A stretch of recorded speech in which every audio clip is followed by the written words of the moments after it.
Welcome, guys, to another edition of Spark Tank. It's a seventh edition today. We've got a bunch of founders and a bunch of VCs. Each founder is going to take 3 minutes to pitch their company. They're going to share their screen. We're going to see their pitch decks, and they're going to have 3 minutes to convince us to invest in them. Today, we have a bunch of founders, lots of people, so it's going to be a 2-hour plus edition. We have about 8 founders and 7 VCs, right? So I'm just excited to introduce everyone. So I'm going to bring the founders first on stage, and then I'm going to bring the VCs for a quick introduction. Then we're going to go with their first pitch. So Marshall, I'm going to bring you on stage first. A quick introduction about yourself. How you doing? My name is Marshall Uzzle. I'm from Los Angeles, California, and I'm the CEO of Vezit, which is reinventing top-tier entertainment and investment across all verticals. Uzrad, a quick introduction about yourself, what you're building. Hi, I'm Uzrad. I'm the founder of Unity. We create financially self-sufficient communities. All right, Brian, a quick introduction about yourself. Good afternoon. I'm Brian Bishop in Portland, Oregon, and I am the CEO of Skip Technology. We do a non-lithium battery, a flow battery, hydrogen bromine chemistry for data center and rural and commercial industrial applications. Vishwa, quick introduction about yourself. Hi, my name is Vishwa Karthik, founder of Maya. It's an AI platform patented in trying to make sure that everybody is skilled up for the future. Grant, quick intro about yourself, the spaceman. Hi, I'm Grant Blaisdell. I'm a serial startup entrepreneur, currently CEO and co-founder of Copernic Space. We're the financial infrastructure and marketplace for the largest asset class of the future, which is space assets. Nathan, Kenji, quick intro about you guys. Hey, my name is Nathan. My name is Kenji. And we're building AI marketing operators for small businesses. There you go. Tino, quick intro about yourself. Yeah, my name is Tino Go, former CFO and founder of Baru. We're reinventing supply chain and manufacturing. Ruka, you can unmute yourself. A quick introduction about you.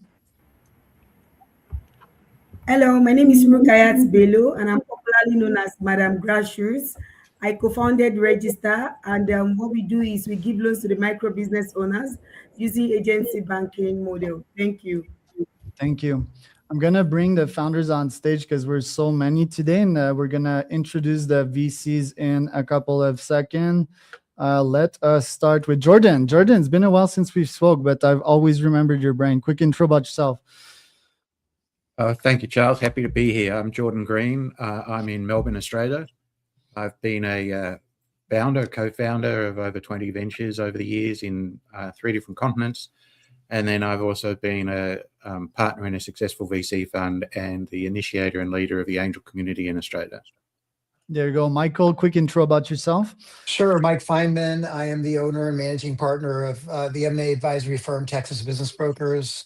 Multi-industry experience, multi-size company from PepsiCo down to small company experience, and excited to be here, Charles. Thank you. Yeah, my pleasure. Steph, returning family office guy. A quick intro about yourself.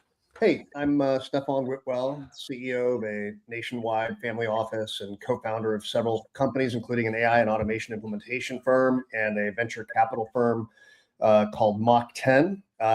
Most firms manage money, but we're here to help clients design freedom. I love backing ambitious people with substance, and here to see who's got the clarity, grit, and leadership to get us to invest and turn a vision into a company. Shane, quick intro about yourself. Hey everybody, Shane Wilson, City Capital, based out here in the Bay Area. We are early stage VC investors. We target late seed to Series B. We are especially excited about B2B AI, deep tech, and robotics. Louis, my friend Louis, quick intro about yourself. Absolutely. Thank you, Charles. My name is Louis Schulman.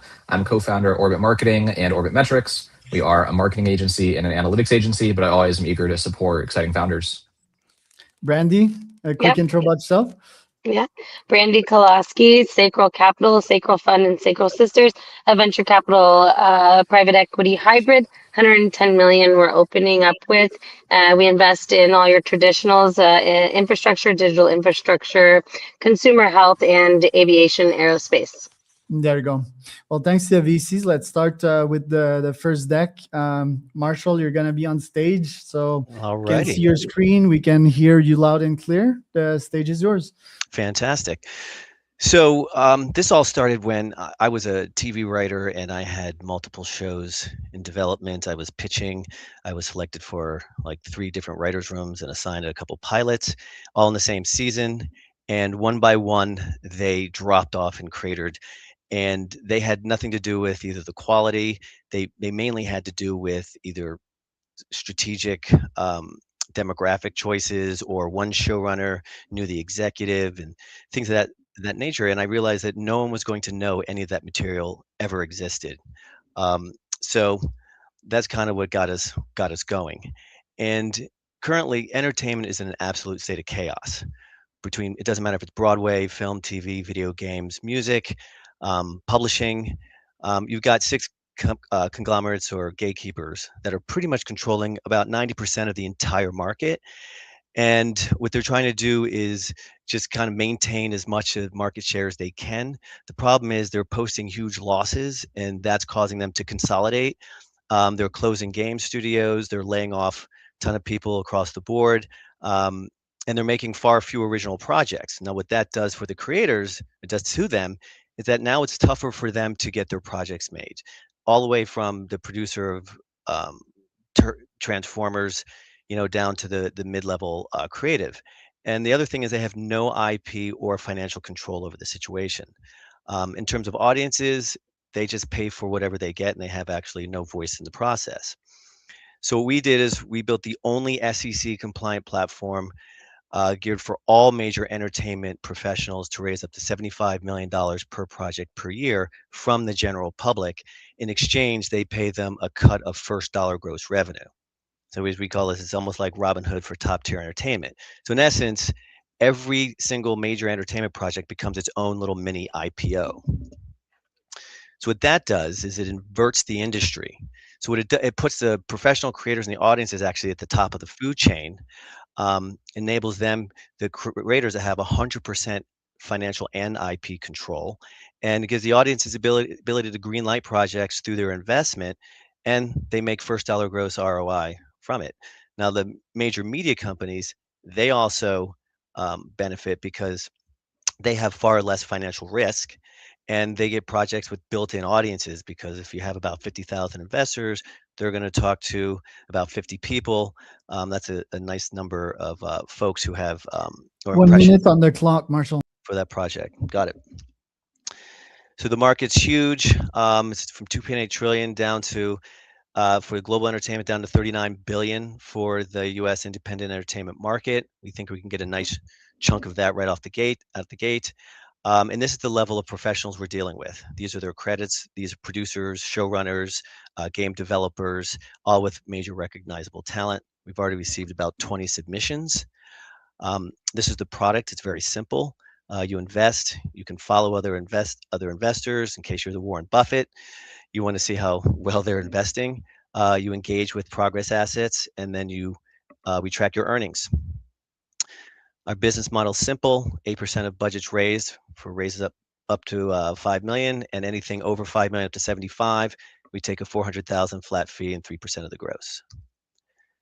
Our team has over 200 plus years of experience in finance, technology, and entertainment, so we're really set to really tackle this challenge. Our ask is 1.2 million. It's a safe with a $9.9 million valuation cap, gets us 14 to 18 months of runway. And a lot of that money is going to be spent on developing user engagement tools. We're going to pay for all the creator SEC compliance and legal costs that come along with this, at least for the first 9 months till we get rolling. And also we have user acquisition and creator acquisition. Thank you so much. There you go. Thank you. Jordan, can you ask Marshall questions / give feedback on his project? Sure. Interesting project, Marshall. Quickly. Yes, sir. Famously, entertainment, film development is like startups, huge failure rates. So how are you going to accommodate the average person making these investments with the probability that a large number of them are likely to fail? Well, the interesting thing is let's look at like, that's a great question, actually. We look at donation sites where people actually giving their money away. So in one video game called Star Citizen, people gave away $650 million and they receive a t-shirt or some skins, right? Oculus, which everyone's familiar with, they raised $2 million on a Kickstarter and it was sold for $3 billion. So instead of the 149,900% return, they received headsets. So in essence, the studios, the game developers, they're all making money, right? Because they think the library value of an asset, it might, even if it does okay and not great at the box office, over the term of that asset, it will eventually make money when it goes down the chain where it goes into the streaming. And then when those streams, those licensing deals move over and they move over to another streamer. Same with video games. So they will, and that's why we did first dollar gross, because they will receive a chunk of that revenue. Now, if they received, say, of the $100 investment, $80 back, they still receive some money. Or if it breaks and hits and they receive $1,000, that's a nice windfall. But that's why we're also going with professional high-level projects. This, what I mean, if that makes sense. All right. Hey, Jordan, to move fast, we're going to spend like about a minute per VC. So we're going to go to a second VC, which is Brandy. Hi there. I thought I was the third, Hello. but you changed me up. Yes. So first, a great presentation. I know the market well. I was a performer myself and in the industry, and I've been in some films, and I've also been on the side of music scoring also. I'm going to just go ahead and introduce you to one of my contacts. Is Prashant Shah. He's an advisor on my fund. He owns Bollywood Hollywood, which is the largest Bollywood production company in the world. He also just bought sports.com. So I think he might be a good fit for you. Oh, fantastic. Thank you so much. Yep. You're welcome. Very Just good. get in touch with me. Michael, questions for Marshall? Yeah, Marshall, I think it's great. The kind of the crowdsourcing aspect of this. I think it's a huge opportunity. The thing I wonder, a couple of questions. Mhm. Number one is from a protection standpoint. Yes. How do you protect yourself from the majors coming in and saying you're not going to have this? We'll just do it as a sub. And then the second. Okay, go ahead. Yeah. No, I'm sorry. I'll let you finish your question. I apologize. No. Please, I'll do it one at a time. Oh, awesome. Appreciate it. So right now there's for example, A20, there's independents who are, making their movies and they're either licensing them or selling them, or they have buyouts. Now, what's happening now, the trend now is that folks are actually distributing themselves. If you talk about the box office, and then you have Steam in that situation. So Markiplier, his movie just made $50 million at the box. He absolutely distributed himself. We saw what Taylor Swift did, and then you have Angel Studios, which is doing kind of a model like this, but for their own studio, where they raise their money from their guild and they distribute themselves on their own platforms and also through theater chains, Cinemark, Megaplex, AMC. So the system's already built for taking and setting up projects that are independent. What we're doing is actually shifting that financial risk over to the consumer and engaging them in the process of both behind the curtain, but also as a non-conforming asset, right, that they can invest in and get an income stream. Reese Witherspoon did it with Sunshine. Yeah, So. absolutely. Yeah. Absolutely. Guys, for the sake of efficiency, we're going to go to Stefan. Thanks for the question. Steph, any question or feedback from Marshall? Yeah. So Marshall, I would start off the pitch with a little bit more punch up front as far as what you're actually solving. So I think it's very dynamic, but I think you wasted a little bit of time on the front end to really kind of get into it. Very, very interesting model. But I worry as a listener about how, I get the benefit to the people raising money, like, hey, how do we raise money when the majors control it? But I think you really need to also speak to how you're going to protect the end investor, because if a bunch of people get burned, then it's just not going to go anywhere. If it turns into something where people can actually make money, it doesn't need to be crazy big money, but make money and get their capital back on a regular basis, then I think it can evolve into something really powerful. And so I think that's an important part of the story that needs to be addressed. And then also I heard what sounded like some conflicting information. Jordan asked about profitability. and you said, hey, people are making money along the way already. But I thought when you started out, you started by saying, hey, there's consolidation because the big guys are taking everything, but they're not making money, so they're consolidating. So I heard kind of two opposite messages, and I wasn't sure. I'm not personally. Oh, I'm sorry. Yeah, that's a what kind of the what's really going on under the hood. So just some feedback to try to help improve the pitch. But got it. Okay. I love the space, love the creative, love the idea of creators getting access to more capital because the big five don't necessarily have a monopoly on great ideas. True story. Thank you. I appreciate that. Louis, any feedback from Marshall?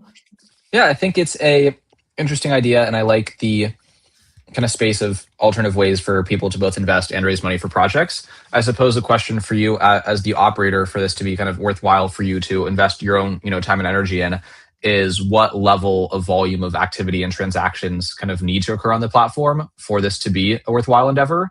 And if that's I don't know if that was in the presentation or what of the value creation you kind of plan to capture yourself as the, platform, but just what level of scale would this need to reach for this to be a worthwhile pursuit as the creator and sustainer? Oh, yeah. So the projects each project we're looking at now, like of the 20, those are from the range of say 3 million per project up to 25 million. So we project for our first year, it's kept it very tight, about 7 to 12 projects funded. And that would be an average of probably about $10 million for those projects because they're high-level professional projects. Once we kick in, and we're using Regulation A+, which is 5 to 75. Once we kick in with the Reg CF, that's anything below 5 million, and that's what we call fast money because we don't have to go through the major SEC compliance on those. They can just give us the information, and then we can just send something electronically to the SEC, and they can raise within like 3 to 5 days. So, Marshall, thank you for your time. Very good company. I love your experience as well. I think that should be like front and center because you have a big heavy hitter pedigree. Very bullish on what you're building. Let's go to the next founders. Thanks to the investors and their points. I think they all made very good points. So Nathan and Kenji, you guys are next. Can I see your screen? If not, we're gonna skip to the second. While you do that, Nathan. Oh, okay, perfect. Yeah, there you go, guys. The stage is yours. Just unmute yourself. Hey, can everybody hear us? Yes, sir. The stage is yours. Got you. So my name is Nathan Mohammed. I'm Kenji O'Connell. And we're building the AI marketing operators for small businesses. So let's just get into the issue that we've seen within small businesses. We've seen that they're stuck between two expensive choices, one being agencies, which have expensive retainers and slow executions. And we have SEO tools that have complex dashboards and requires a lot of expertise and knowledge to actually execute. So we see that the market is actually missing a handheld AI marketing operator, a system that combines SEO tools, generic AI writing, in what agencies do, and we've done that with Explofi here.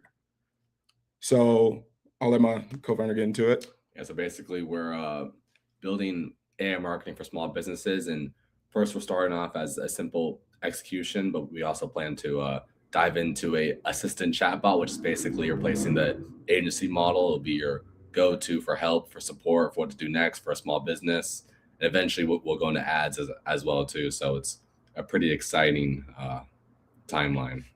And then eventually going into a whole operating system that allows small businesses to have their own marketing team.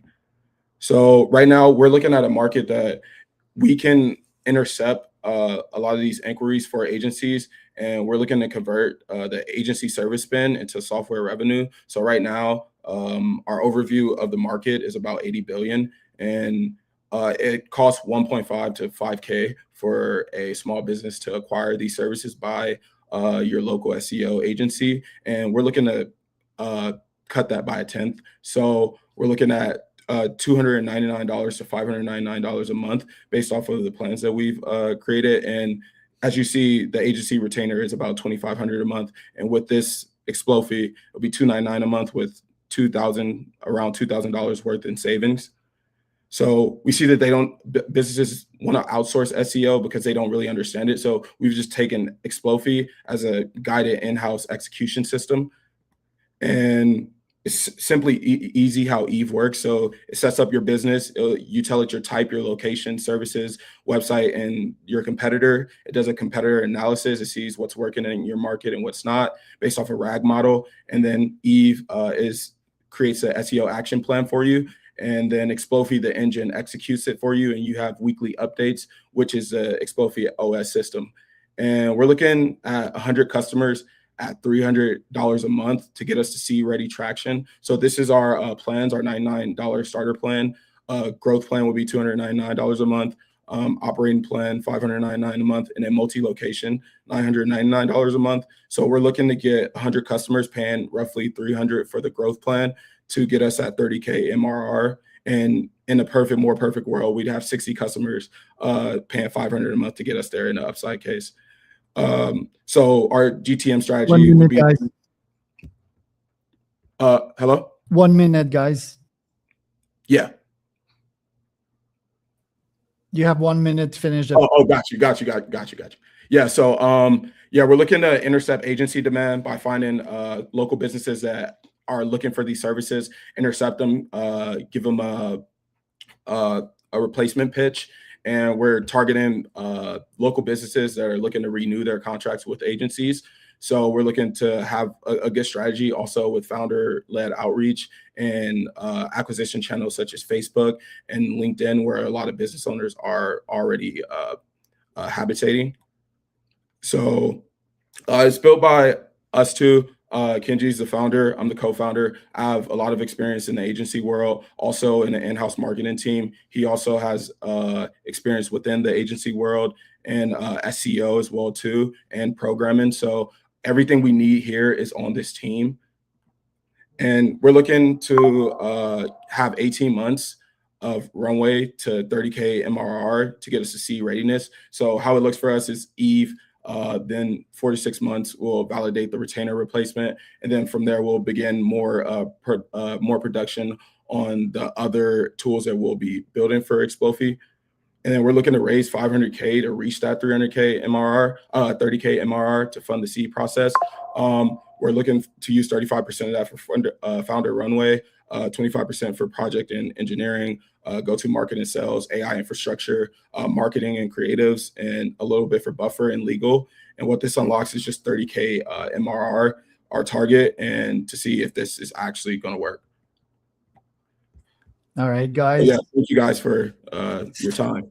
Yeah, thanks for your presentation. I shouldn't be commenting because there's so many VCs, but I can't help myself. I've been running agencies for 10 years. We had probably like 3 SEO AI founders on this Spark Tank show since we started, right? So there's lots of them. I think you answered a question like, why you? With your agency experience. What worried me is 18 months to get 30K MRR. For example, I launched Raz Rocket, my latest fundraising agency, 3 months ago. We're already at 30K MRR. And now we're launching a SaaS called Raise Now, and we're integrating the revenue of the agency in the SaaS so that we can fundraise more, right? So the 2 questions here: why don't you integrate the revenue of the agency in the SaaS to raise more? And why should it take so long to get to 30K MRR? Well, why would it take so long? You said integrate the system of... No, integrate your revenue. You guys are both in agencies, right? So No. We aren't in agencies currently. We're full-time working on this product right here. Okay, but why not offer it as a service rather than a SaaS? Increase your MRR, and as the SaaS becomes more solid, you can use the revenue that you generate, quote unquote, as an agency on the service side of things to raise more capital. Because if you just sell the $300 a month, I feel it would take way longer than if you do it as an agency. And my feedback, again, the market has been that people are looking more for agencies rather than self-serve SaaS. Have you thought about that strategy? There's been talks about that, but honestly, we're looking to actually convert the agency space. We believe that in the future, agencies won't look like how agencies look today. They'll all be softwares. So we're just getting ahead of the curve with this. Okay. Hey, Louis, I'm bringing you on Yes. stage here because you have an Thank you. agency as well. Yeah, sure. Agency guy too. Yeah. Yeah, so you tell me how much time to share, cut me off whenever, but yeah, I'm happy to find time with y'all after this to kind of share longer form opinions. I think I left a couple bullets where, I think the number one challenge with any AI marketing claim is the believability of the claim, and skepticism is proportional to the quantity and boldness of the claims that you're making. And so I think you just need to narrow down the promise and surface area tremendously in terms of what the pitch is, and basically divide your timelines by about a factor of about 100. So like you need to incrementally validate or invalidate several of the hypotheses here, which are, can this utility agent, whatever form factor, deliver real outcomes? And so there's several viable pitches. You just study what other offers right now are already performing well. No, doesn't matter if they're being offered as a service or as a self-service service, meaning software, but just what are people currently spending money on? There's a guy named John Rush on LinkedIn who's a very cool AI agent builder in the SEO space. I would research him and see what he's doing, but start with a dramatically simplified surface area for what you're going after. And so it's like, we deliver 100 articles per month for $50 a month, something like that. And then just what is the messaging that's going to get people on the phone in a free trial, et cetera. And I agree with Charles in terms of I'd say ambition and timeline of the claims. It's like, for something like this, if it's working well, it'll work very quickly. And you need to find out very, very quickly over an 18-month time period, you should probably be able to run like several hundred experiments or like several dozen of hypotheses to test in terms of messaging and outbound and ways of positioning the value and who you're servicing it to, and compress those cycles significantly. And you don't really need to build anything up front. Just simply say, what are people willing to pay for related to this problem and solution space? And then, gradually increase the level of automation of the delivery. Would be how I would kind of bootstrap, with money or not, right? That's where I'd start the conversation. Jordan, any questions or feedback for NNK? Yeah, look, I think I've got something that's similar to what both Charles and Lois were saying. I think there were two things that stood out to me. One is, I think you have to be much clearer about who your target customer is. So a small business covers a huge scope, but you need people who are already spending the kind of money that you need them to spend, and you actually want people spending the money on agencies. So I think you have to be a lot clearer about how you focus on who your target customer is, and that will give you a clearer story about how you're going to intercept those customers, as you said. And the other thing I think you have to focus on, which is, I think, a restatement of what Louis was saying, is don't just try and sell it on how much you save versus an agency. Sell it on how much the customer is going to make using your product. The benefit of using your product is not spending less money. It's being more successful at marketing. Yeah. There you go. Brandy, any questions, feedback for the boys? I agree with all three, you, Charles, Jordan, and Louis. What stuck out to me was how you were going to attain your new customers. Are you also creating your own bot to reach out to them? You said creating our own bot to reach out Yeah, to are them. you Yes. dog fooding? Yeah, well, we're looking for. Are you using your own tools? Yeah, well, we are. Well, actually, we're using it for the organic. So we're using the hard Okay. stuff for organic to get I'm inbound not leads. sure these results, in the deck. That'd be impressive. Yeah, it would be nice to see your own results, Okay. because that's still track record. Yeah, very good. All right, let's go to the Okay, next VC. next. Michael, any questions? Yeah. So yeah, certainly it's a cart and a horse issue. I look at it. I think Brandy, that's brilliant. By the way, that's absolutely a brilliant insight. But I think being able to show not activity but results. I mean, at the end of the day, SEO and SEM is very nebulous, especially for I look at it very basic in terms of my approach from a small business perspective. They are significantly more unsophisticated when it comes to AI, and when it comes to the impact of whether it's Facebook or whether it's YouTube or CTV or all the things that that you're able to kind of get them impressions. But at the end of the day, and I run small businesses also, and what I want to know what is it actually going to do, not what it's going to save me, because I'm not spending $3,000 a month or $4,000 a month. This is an actual cost for me, and I have to get a return on it. And I need to see with a valid, not just what you did in terms of building your company, utilizing it, but also a valid amount of data and information that shows that in my industry, for my kind of small business, that here's the return. And those are going to, end up being, you making, proclamations in terms of what you're going to be able to deliver. And then Thank you, maybe Mike. you'll be able to get some people that sign up. Yeah, Gotcha. good point. Case studies and the first ICP to go after. Steph, any questions? Yeah, a couple things. So first of all, one of you used the word if. Don't use the word if we're going to be successful. You've got to come into this with the mindset that you are going to be successful no matter what. If you fail, fine. You recover, pivot. You are going to be successful. Don't use if. I like the fact that you're clear on your execution plan, that you're thinking about, hey, here's how many clients we need to get, kind of breaking it down into granular next steps. I think that's really a smart way to think about, what your, next several months look like. But in addition to the comments that other people made, what I didn't hear and I don't love is there's nothing I heard that says, here's what we're doing that's unique. Because there's about 5 billion other firms that are doing something similar. And, you don't want to win by saying we charge less. You don't want to win on, making up claims that you can't back up yet. So you got to find something that makes you different. And I really like the comment of the person that was just speaking about ROI. I don't care that you're going to post articles or do this or do that. I want results. So I think you've got to be more client centric and focus on the ROI piece, which is really on the results that you're driving for people. And you can de-risk it. Remember when when Domino's Pizza launched, they weren't the best pizza. They weren't the biggest. They were small. They were an upstart. They were scrappy. There was 30 minutes or it's free, right? Nobody sat there and thought well, I wonder if they're going to be able to get it here or not. Just the fact that they made that claim de-risked it for a lot of people. Yeah. So, if you can come up with some kind of a catchy claim that de-risks it for people, it can give you a shortcut of having to prove all these things that you may not be able to prove yet. But, it aligns you by focusing on the results with your end client. And I think that's going to help you win. Yeah. One niche, one offer, right? Like that's one niche, one offer in which you can excel because there's lots of guys trying to crack that. Shane, sorry, I skipped you on the last one. Any feedback or question for the boys? Yeah, Nathan, Kenji, thanks for the time today, guys. So a couple of things. One, we invest in marketing tools. I'd say that vertical AI is a good place to kind of be thinking. It really helps you be a little bit more focused in terms of the product that you're building.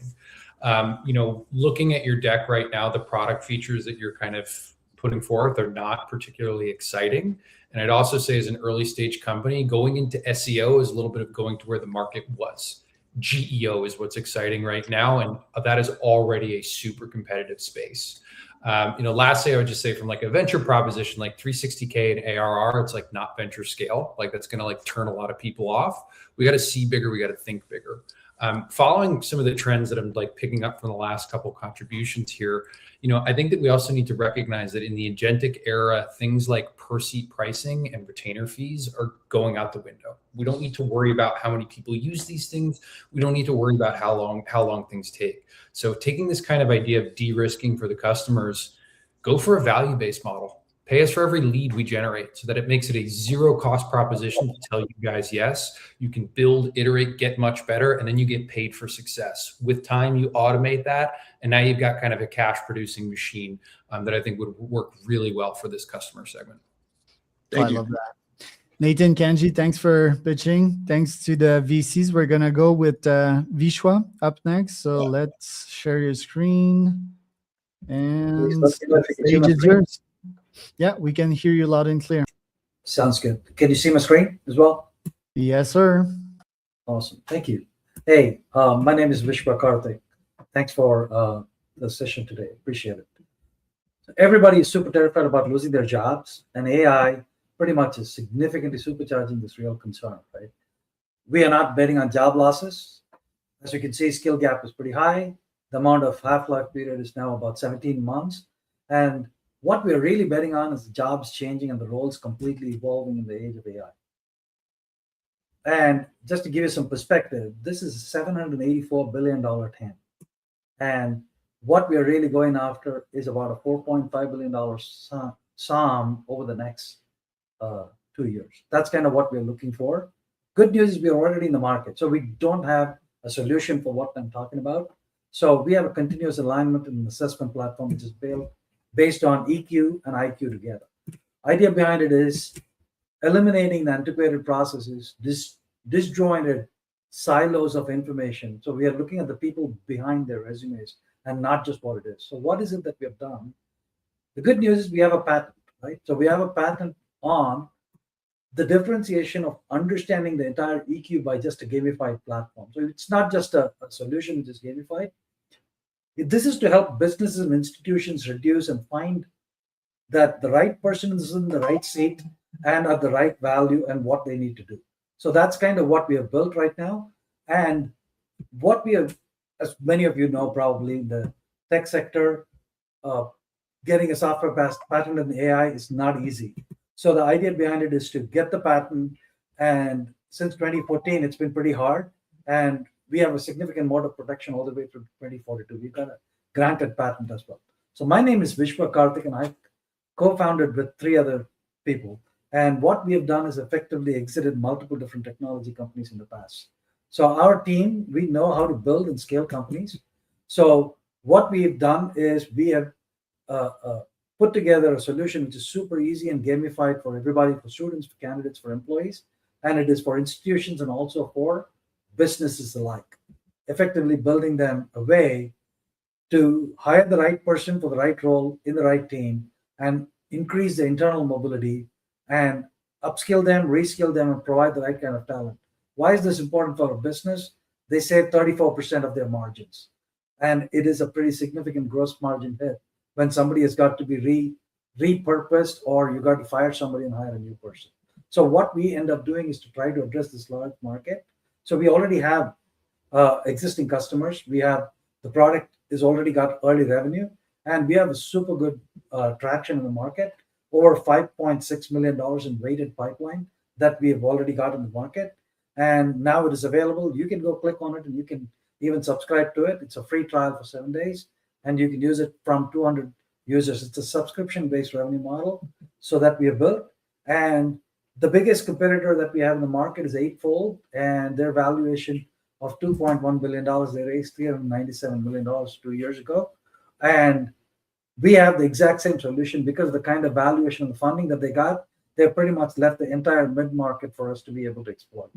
So that's kind of what we are going after. This subscription model is pay per seat and a white label. So we know that it's very hard to displace an existing vendor. So we also have built a white label piece so that it's possible for you to integrate it with the white label. Pricing strategy is about a latte a month for each employee, or it's too late tomorrow. It's kind of what the pricing strategy is.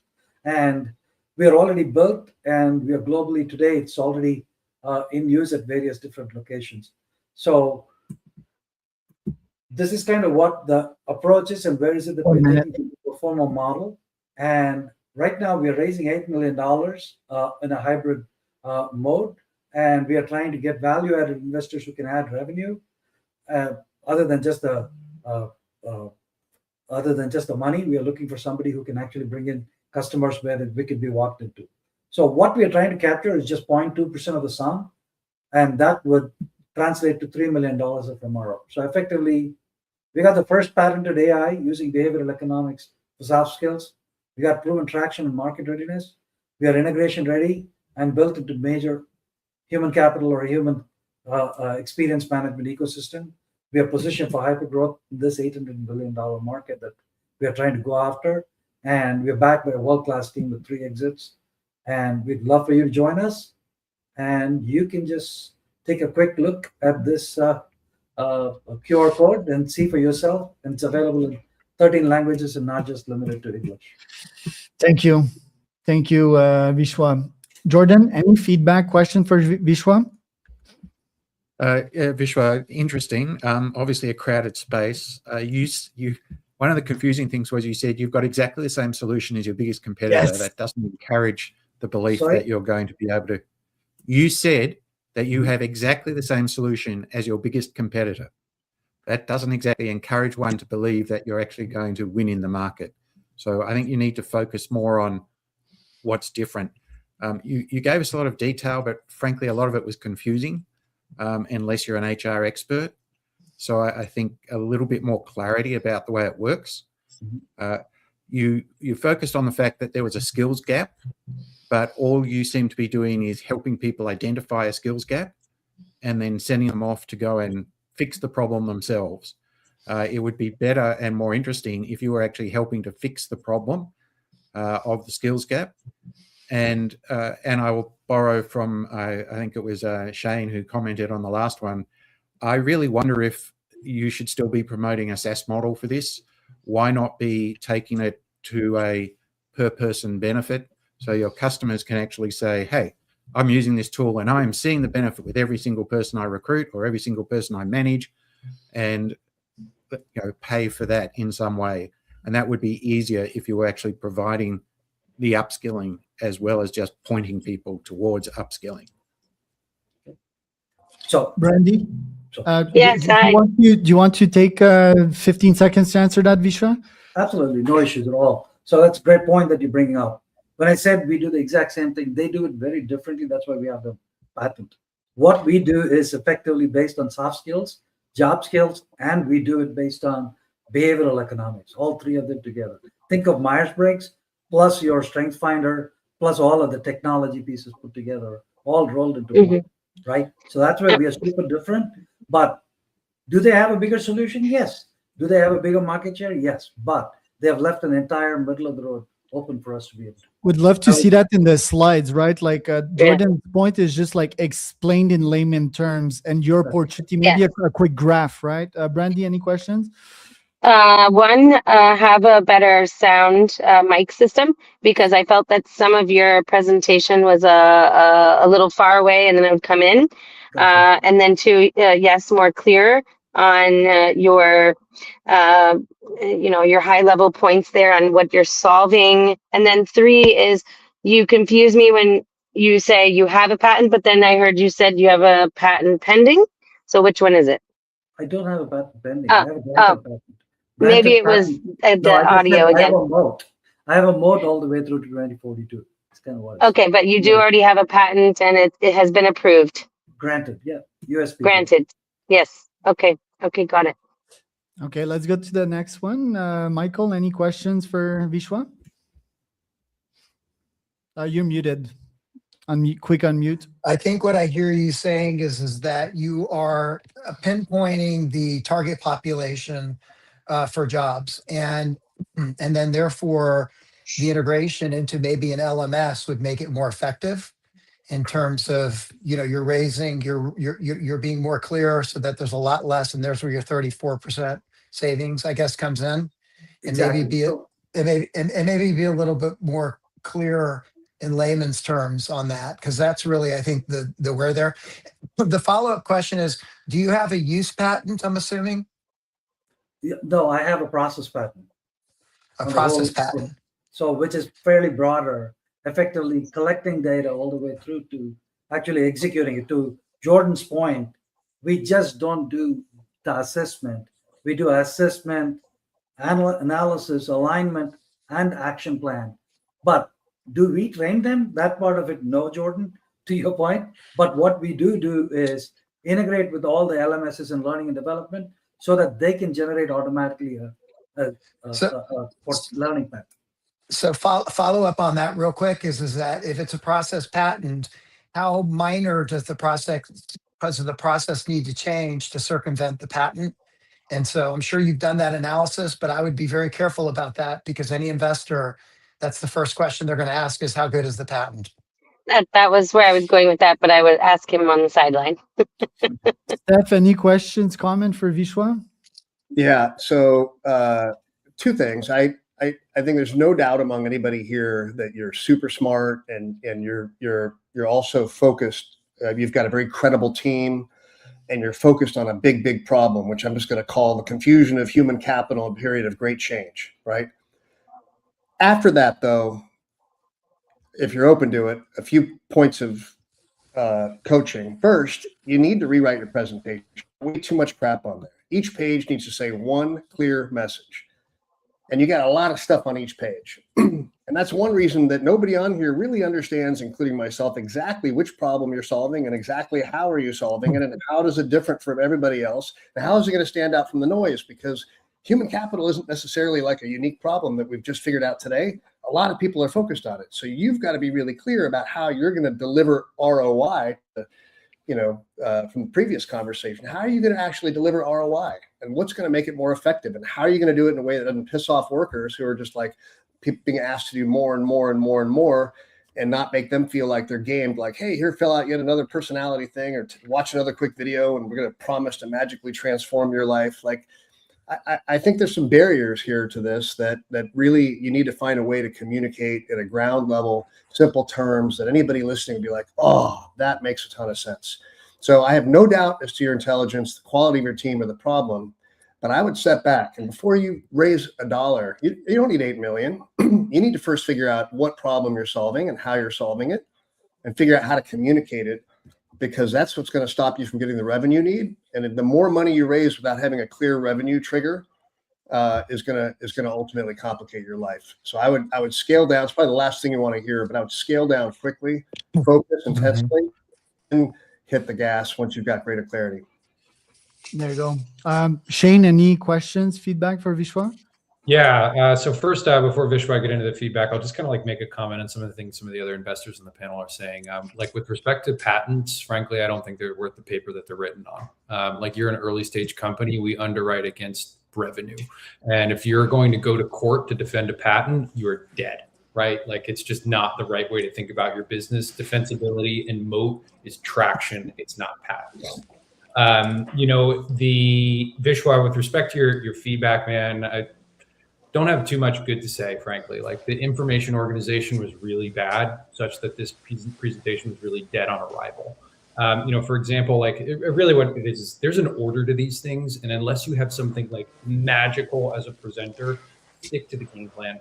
And you didn't do that. For example, like you're telling me about the market size before you knew what the problem was or what the product was. Like I was out at that point and I was starting to like write notes and think about feedback. So I didn't even really have like much of an idea of exactly what you're doing because I was so distracted by that. Now I get that like, hey, yeah, bad pitch, so on. Let me just kind of like hammer home why this is really, really important for all early stage founders.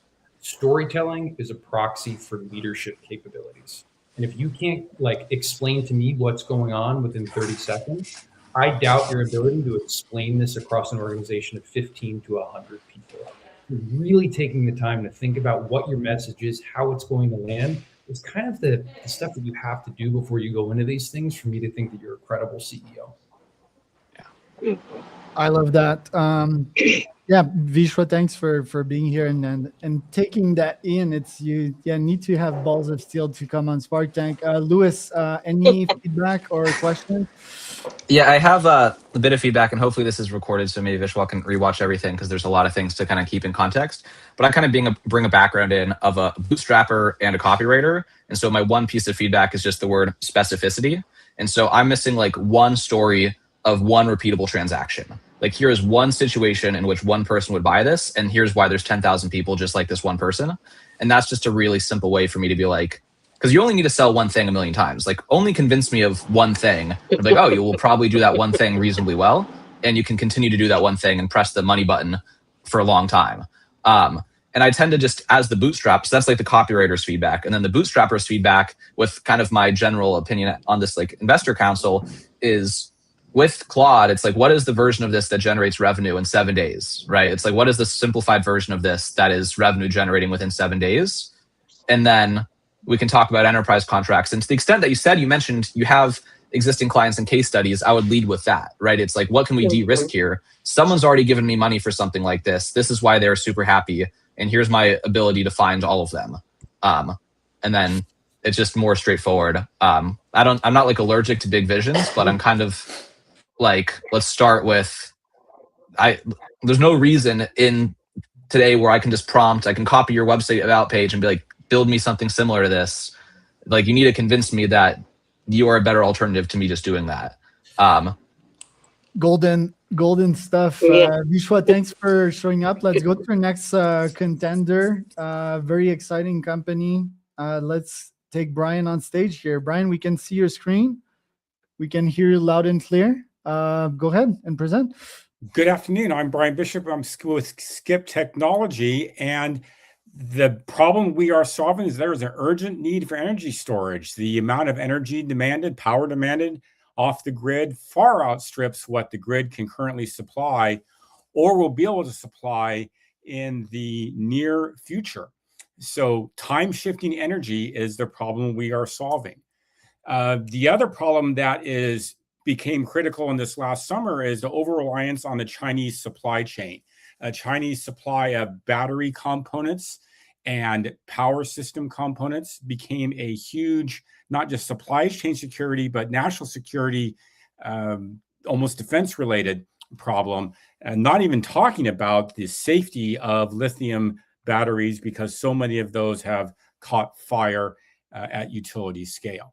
So what are we doing? We are the next generation of battery technology. It's called a flow battery as opposed to a plate battery. We have 2 patents pending. And the idea here is that we have 2 relatively safe chemicals compared to lithium, hydrogen and bromine, that are outside, that are in a storage container. These fluids or gases flow by our reaction chamber and release energy as hydrogen and bromine turn into hydrobromic acid. And then we charge by reversing the process, and we break the hydrogen out. So we have fully decoupled power and energy. Power is a 100-watt light bulb. Energy is a kilowatt hour. A kilowatt hour or 1,000 watt hours will power a 100-watt light bulb for 10 hours. We are targeting lithium at utility scale because we are way safer and way more reliable. So what does our battery system look like? It is in a container. We're starting with pallet size, 2 to 5 to 10 kilowatt hour or kilowatt systems with 10 hours of storage, and then moving on to 100 kilowatt and even megawatt hour systems in the next couple of years. Our levelized cost of storage is on par. In the interest of time, I'm going to power through that. And we have a huge market because of the storage requirements that AI data centers require so much energy that the storage we have to do to time shift energy is a huge deal to allow these data centers to even function. Our target markers are utility scale data centers and rural areas where the grid cannot supply what we need. There's a competitor landscape. The battery space is very complex and very crowded, and we are specializing in an area where other people are trying to be generic. We're looking at filling out our seed round right now. We have $2 million filled on our $5 million round, and that gets us to a Series A in about a year after we have delivered a field prototype. I'm at my 3 minutes, so I want to open up for comments and questions. Great presentation, Brian. I love the idea. And as you know from our last meeting, I'm bullish on what you're building. One of my clients that is being on the banner here, Posh Energy, my good friend, Wes, he's solving a similar problem. I'm doing GTM for him, and I can tell you it's incredibly hard to get to these people's sales pipeline, to reduce the sales cycle and increase the amount of lead generated in that field. It's still legacy titles that we're targeting and people that take slow decisions. So what does your go-to-market look like? Well, our go-to-market, really, we find a couple of key customers and key use cases. We're looking at edge data centers or rural high-speed DC chargers for electric vehicles. We have one of our customers is running high-end resorts, and he wants to be able to charge people that drive up in their EVs, but the grid out at the edge is very constrained. So what they will do is they'll run the DC car charger off of our battery for the peak, and then as the car battery gets charged, it draws less energy, and as the car drives away, the charger draws no energy. The grid can refill our battery over time as the grid can deliver enough power to fill that battery up again. Okay, so your main go-to-market playbook, what would it be? Partnerships? Yes, absolutely, partnerships. Okay, yeah, good answer. I like it. Jordan, any questions or feedback for Brian? Yeah, Brian, So I'm glad that you pointed out it's a very crowded space. I think rather than explaining how a flow battery works, you might just try and highlight why your chemistry is somehow superior. So duration, life cycle of your batteries, charge cycles, all the things that make it a useful product, rather than how the chemistry works, but why the chemistry is superior, at least for the applications that you're talking about. And I think the other thing is the problem is real. Everybody recognizes the problem. The sovereign capability that you're talking about, I think, is certainly in most countries is a very big deal. Everybody's worried about the high concentration of the Chinese supply chain. So I think you could probably look at explaining how your domestic supply chain actually reinforces your business. So there should be synergies between accessing the materials that you need and why those people are going to want to work with you, and you have the supply chain and the scalability to actually grow your business significantly and rapidly. Because if the supply chain isn't there, you won't be able to grow. Brandy, any questions, comments for Brian? Yes, this sector we do invest in, which is infrastructure, digital infrastructure, and here in Puerto Rico, where I have opened up the export services of the management of the fund, I have been tapping into Puerto Rico's need for new energy storage and distribution. There's one group that is doing it here called Aperion Capital. So I'd love to get some due diligence going with you and introduce you to them as well as a partner. But then also, I didn't catch it, but do you currently have any performance data that's actually active? That's one question, number one. And then the number two, like a 2 and 2A is, what experience does your team have in doing in achieving exits? And then when you do plan on exiting this, what is your target exit horizon and MOIC, multiple on invested capital? So we had a consumer scale demo of the battery technology back in October. So we were running TVs and cell phone chargers and displays. So the battery is working. This seed round takes us from the lab into the marketplace with a prototype. I'm a non-founder CEO. I was brought on in November because I'm an electrical engineer with life cycle product experience and exit experience. So I have exits as well. So that's why the team brought me on. I'm an engineer, not a scientist. That's why I'm here. I'm a reverse engineer, so Brian, I you're understand. an electrical engineer, right, in training? That's correct. Yeah. Steph, any questions or feedback for Brian?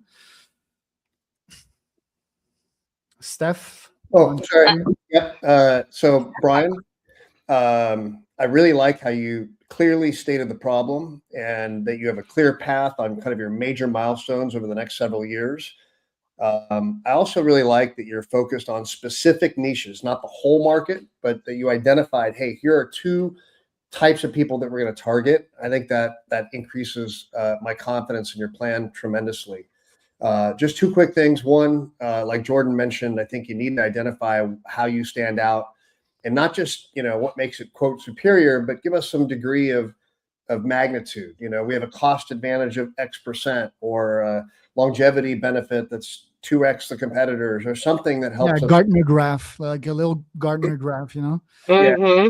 And then lastly, I would say need to understand the economic picture. What are the margins? How capital intensive is this? So we can relate to that in terms of your ask for equity, and say, hey, kind of come up with our own sense of what's the right valuation, what kind of ROI is possible.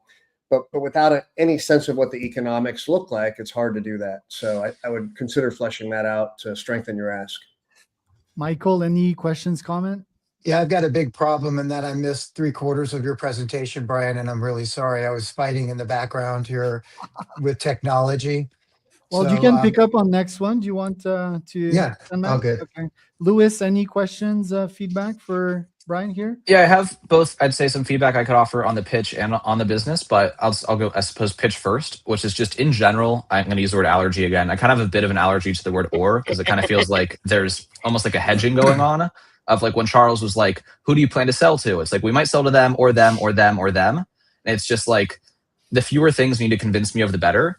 And right, kind of like the mantra I always think of, it's better to make one claim with 10 reasons why rather than make 10 claims that each have one piece of evidence. And so it's like, we will absolutely, even like looking on your website again, it's like we will absolutely be successful in selling batteries to food trucks. And then because it's like once you have any degree of success with anything to latch onto, it's very believable that like you'll be able to replicate and clone that success. But like we have a crystal clear path to our first dollar. And then everyone kind of like takes it as a given. It's like, all right, this is a team that knows how to identify customers, deliver a product to them. Like Charles was saying, GTM is a big challenge. Even if you do successfully deliver a great battery, do you have the competency to like get attention of people, get them to buy the product, etc.? Because then it's very believable of like, okay, this is a team that's operating really well and they'll replicate successfully. But it's not a battery, it's a flow through. So it's also different. Sorry. Yeah, good point. Shane, any questions, comment for Brian? Yeah, Brian. So I thought you did a good job really connecting this to a big picture. I kind of leaned in as you started your presentation. I would double click on what Jordan and Stefan said about, like either differentiating based off your engineering and your chemistry, or, really taking this a step further. Tell me why this is cheaper, faster, better. And in your particular space, that could probably even go a step further and model that out against the alternative or the status quo. Like you're going to be talking to a lot of investors who are quite sophisticated, and they're going to be able to see how better, faster, cheaper makes them money over the life cycle of an investment. So take that step for them. I'm not like sold on this like lithium fire risk thing. Like I've got 6 lithium batteries in front of me. None of them caught fire, but I am interested in the natural resource attractiveness of flow batteries. Like when we can talk about rare earths, this you can kind of, draft off some people that are doing kind of interesting things there from a natural resource standpoint. 2 things, just kind of like when we're kind of pitching in this space. Capital intensivity is a huge question mark for all investors when it comes to hard tech. Talk to me about how you are either eligible for or securing non-dilutive funding. If you haven't done that yet, I would say that's a pretty important work stream based on where you are in this project life cycle. And then last, like when it comes to any hard tech, I want to know what your output capability is or what your plan is. We can put out 1 prototype this year, which sets us up for next year. We can do 3, the year after we can do 12, so on and so forth. Any feedback or responses to the feedback, Brian? Just like lasting parting thoughts. I should give you my 7-minute pitch. Yeah. I guess, follow up on the back end. I think it's like, good feedback and very bullish on what you're building. Let's go to our next contender, the wild card. Probably, it's my favorite guy here, Grant. Give us the pitch. Oh, you're muted, by the way. Unmute yourself and... Apologies. Hi, everyone. Yeah, you're good. I was just laughing with your co-founder that this is the infinite market. So a lot to cover. Let's get started. We're building the end-to-end financial and commercial rails for the space market and owning the space asset class. Pretty soon, we're going to hit $1 trillion in value in this market, but it's extremely limited to a few players. Access is hard. There's not even a marketplace, let alone ownership standards for this asset class. They're pretty illiquid. It's 10-year timelines. You better hope your investments go public. There's no secondary markets for these assets. And business in it is very archaic. There's huge value in just streamlining and digitizing it. And this is hitting and affecting every single side of the market, from the space companies all the way down to the retail market. Just so you get the breadth of the opportunity and its historic kind of moment that we're in, the most valuable company of all time didn't build the financial infrastructure, the ships, etc. They built the financial infrastructure in the marketplace for the first era of exploration. We're doing the same thing, but for the second era of exploration, which is in space. And we utilize tokenization as this infrastructure. And there's a wave of acceptance coming in. There's loads of capital ready to come in, and the regulatory market is ripe to do this. So again, we're building a full stack platform around this. One layer is for asset management and marketplace, so more the commercialization and trading of ownership of these assets. The other one's the financial layer, utilizing new non-dilutive tokenized investment models that provide faster returns. And then we attach an automated settlement and intelligence layer to kind of create a Bloomberg terminal to create better financial insights. And the cool thing is we're focused, of course, on the private public market, so to say, today, but this infrastructure can be extended out to all the governments and enterprises that want to create their own private infrastructure. We've had awesome results so far for doing something so transformative. We have 200 plus B2B, B2C customers around the world. We did a moon mission last year where we proved a new model on how to finance a lunar payload, as well as commercialize it, which delivered returns for those liquidity providers in about 5 months. We have an awesome asset pipeline, assets already deployed, and every single side of the market is already starting to partner with us or utilize what we're doing. And we have that pipeline of further missions, different type of asset types, and sales coming up. A lot of people don't understand the space market, what it's really like. It's already a big market commercially. Most of that is private commercial activity. There's thousands of companies. And just the important number here is that, within 5 years, if we even hold 1 to 2% of the market share onboarding on the platform, that's billions of dollars in assets on our platform. This company is built on a 3-generation family legacy.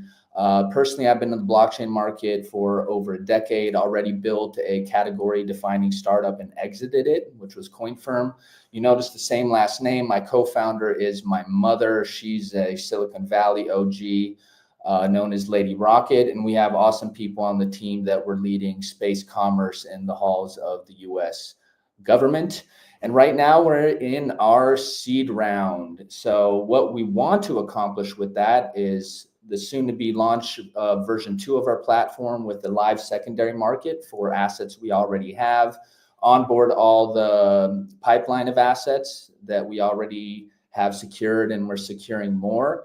And then next year, we want to get through the regulatory process to really scale this onboard institutional and do more investment sort of focused elements along with what we call SAI, which is that asset intelligence layer. So we're looking to have further great strategic investors join us that we already have on board from the US to Europe. Thanks, guys.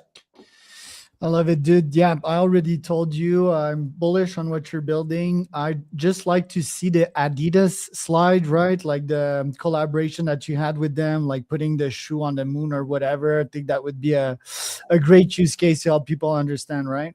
Yeah, I'm just, I tend to be very verbose, and there's so much to explain in this. So I was just trying to get in that 3 minutes, you know what I'm saying? But I will take that into consideration. Thank you. Jordan, any questions, feedback? Yeah, thanks, Grant. So I really enter the space. So I like what you're doing, but I think I would elaborate on what Charles said. I think the thing that's missing is a good, clear example of what your platform is going to enable. I guess from some of the things you said that, you were talking about a satellite that was put up and generated a return in 5 months. Maybe just make that a little bit more explicit so people understand what it takes to fund a project, how you got the funding, what your platform did, and why your platform enabled a 5-month return as opposed to the way it's done any other way. I think that would really help people see the value of what you're creating. I agree. I was debating whether to put that Moon Mission 1 use case slide in there. If we have 15 seconds, I can quickly explain how that went. No, it's okay. Yeah, you can send it to us directly. Okay. Brandy, any questions or feedback? So I signed a term sheet to invest in Flawless Photonics, which just broke the universe's record for manufacturing fiber optics at the International Space Station. So this is obviously in my digital infrastructure and aerospace aviation sector. All I want to know is, so are you raising money to deploy money? Can you clarify that? I'm raising money to grow the platform and grow the asset base on the platform, and then invest more into the sales. Similar, like a marketplace to invest. Yes. We're more of a marketplace for space assets. We don't launch rockets. We don't do anything like that. Right. Okay. But you're bringing so you're bringing in the investor dollars to launch it. But do we get anything later on in the upside on the marketplace? Yeah, so it's two-sided. It's investment and it's commercialization of what we call the real-world Yep. space that the Yep. companies have. So, for example, in the Moon mission, a fund invested for the lunar payload for a percentage of the revenue, the sales of that payload generated. We commercialized it across our user base and gave them those returns. Okay, great. And then with the RWAs, our tokenization, you're able to keep it inside continuously. Yep. Okay, So got it. programmable secondary market too. Let's talk Grant, connect with me directly. Grant, I'd love to hear the 15 seconds version of like the Adidas project, please. Like reiterate that one. Yes. So this is in this case, it's us wanting to set a standard for the asset vertical of computation. You know, this AI and computation in orbit's a big thing, but how do we turn that into, you know, more accessible liquid asset type? So we teamed up with Scintillate, which is partially run by the founder of Reebok, and they're the first AI and 3D printing shoe company. So we're enabling them access to compute in space, launching an AI agent that creates a unique shoe design from telemetry of that satellite. They beam that down as IP, and they create an exclusive shoe line, and we get revenue from that as well as from every shoe sale that happens to it. So we're looking at perpetual revenue for these assets where possible. Steph, any questions, comment? Yeah, Grant, super interesting business, and I've been learning a little bit more about sort of space enterprises recently, and it's just mind blowing how big of a space it is and how rapidly it's growing. Question for you that maybe kind of a radical question, but given your background in crypto, it might resonate. You know, the 1950s concept is that you had to have a market to transact. But in 2026, where you've got not only internet connectivity, but bots that connect us through everything and everywhere all the time, I almost wonder whether a centralized market is kind of an anachronistic concept and whether there isn't a way to kind of rethink your business. I mean, if you're really adding value for the Nikes of the world, I don't think you need to own the market in order to do that. And it feels kind of monopolistic in the sense that, you know, oh, if I want to participate in this market, I've got to pay this guy, this middleman, another toll on every transaction. It just feels kind of old school. And I wonder if there's a more kind of modern finance kind of way to structure your passion around this industry and the growth that's coming, given your background. So just food for thought, but I love the space. Yeah. And I'd happily, you know, schedule another call because that's you unpacked a lot there that it'll take it for me a little bit to explain. So I'm happy to do so, and it's a cool point on top. Right. Thank you. Hey, one thing I'd like to see, Grant, is like space is hard, right? Like the physical part of space is hard. You're building a financial platform, but the space interest right now is gigantic, right? So it seems you're the best of both worlds. I'd love to see that early, just like one quick. Like space is hard, we make it easy sort of thing? No, it's just space tech and hard tech is super hard. That's what SpaceX is trying to build. The space interest is gigantic. You're not trying to launch rocket to the moon. You're building a system. So that's easier to materialize. And that's like the Venn diagram of like what is investable in my world. It's easy to launch and there's massive interest generated by the SpaceX rockets. You know what I mean here? I think also an important point for us is what you brought up is like, and Brandy also brought it up in certain ways, like we're not launching physical things. It's not a massive investment for us to do, et cetera. The timelines are a lot shorter. So we'll chat soon, and I'd love to unpack that more and figure out how I can better communicate that. Louis, any questions, comments? Yeah, a couple comments. I think overall, I want to say that like space is something people want to root for. So like that just kind of makes me default positive and curious and optimistic rather than like, you know, yet another pitch of things I don't like or I'm tired of hearing a pitch of. So I'm just like generally just want to be optimistic and want to like what I hear, which is good. I think that overall, like the pitch left me with the impression of I would be curious to learn more. I don't feel like I got the complete picture. There's still a lot of questions unanswered, but I'm like in a place of I want to continue the conversation, which is good. I think I could give like other pieces of feedback of things that like I think less is always more in terms of like everything you say that could introduce skepticism is a thing against you. And so like the one skepticism that rises for me is like I'm not entirely sure what the AI play is or the intelligence layer on the platform. That kind of seems like a personal curiosity that might distract you from building a marketplace with a lot of buyers and sellers. But maybe you could prove me wrong on that. But just introducing more things than are necessary makes me like wonder, ask questions about everything. But I'm certainly interested enough to like want to learn more, which is a good thing. Valid point. That SAI, the Space Asset Intelligence end, is something we've had in our vision from the beginning. I just recently started communicating it publicly, and Stefan brought something up earlier that related to that the economy is about to become agentic, right? So the reason that we eventually want to launch that is so that funds, et cetera, can build their portfolios and trade their positions with high velocity in a dynamic way. Liquidity. Yeah, so I battle with that internally all the time, to be honest. Like, do I even communicate this? Is this going to show that I'm defocused? But this is we're playing a big long-term game around this. So. Share it only when you know the intelligence level of the people you're presenting it to. Yeah. You always want to have multiple different pitches for different types of intelligence. That's so hard to gauge. I don't want to judge people that strongly. Yeah, we're a very low IQ room here, so just kidding. Mike, any feedback or questions for Grant? See, after the IQ comment, he comes to me. But what I will say is I do own one of those Adidas 3D printed pair of shoes, and I love them. No way. It was Reebok, by the way, so my bad. It wasn't Adidas, it was Reebok, sorry. Okay, well, I own a pair of Adidas mesh 3D printed. But anyway, I think it's super intriguing. I think your presentation was amazing. I think you have a level of credibility.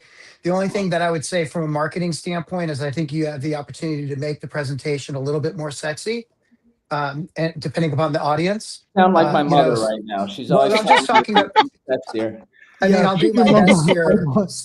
Space, the final frontier. I mean, you have an opportunity really to talk about how you're supporting the next frontier, and I think it's super exciting. And you should take a victory lap. Yeah, good point. Like more rockets, or just a little bit, not too much. Not too much. This is another thing. My mom will love you for that, by the way. But this is another thing I debate, because it's like, all right, we're already doing something that's like kind of mind blowing to people. It's like I need to provide legitimacy. I need to show legitimacy. Just a little bit. That's what I'm saying. Not too much, but just a little bit in the logo or somewhere. It's got to just have a sprinkle of excitement, because it's very exciting. Shane, any questions, comment on your side? Yeah, I would say, like, exciting, Grant. Like, this is the first thing I've seen come across the desk in this meeting today that like feels like it's venture scale. Like we really have to think about some kind of big, crazy things. And oftentimes if the idea is big enough, it's easier for us to overlook some of the particulars in the near term. So I thought that was pretty exciting. I kind of perked up as you started talking. The other thing that I think is just kind of pretty smart or pretty cool about this is like, oftentimes when you do they're really just how you're positioned. I think you're opening yourself up to kind of two audiences of investors. You can go after the Web3 tokenization guys, you can go after the space guys. So you done like a pretty good job in just kind of like building a product and building a category and like increasing your opportunity surface area. So nice job, man. This was cool. Thank you. Quick comment to that is, what I battle with that is like, where do you spend your energy, attention on attracting who? Our goal is that whether it's a fund with $100 million they want to allocate into this asset class, or it's the millions of people across the world who are passionate about space that have like $1,000 and are sitting on their couch.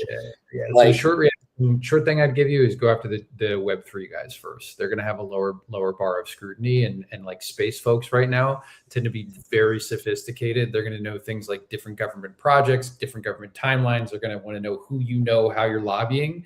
The Web3 is going to probably be a quicker diligence process. Okay. Yeah, the Web3 bros. Shout out to our Web3 bros. Sunny's definitely one of them, my co-founder, not here on the call, but thanks for the feedback here. Don't miss the next pitch. Tino is definitely venture scalable. So Tino, do you want to share your screen so that we can see your deck?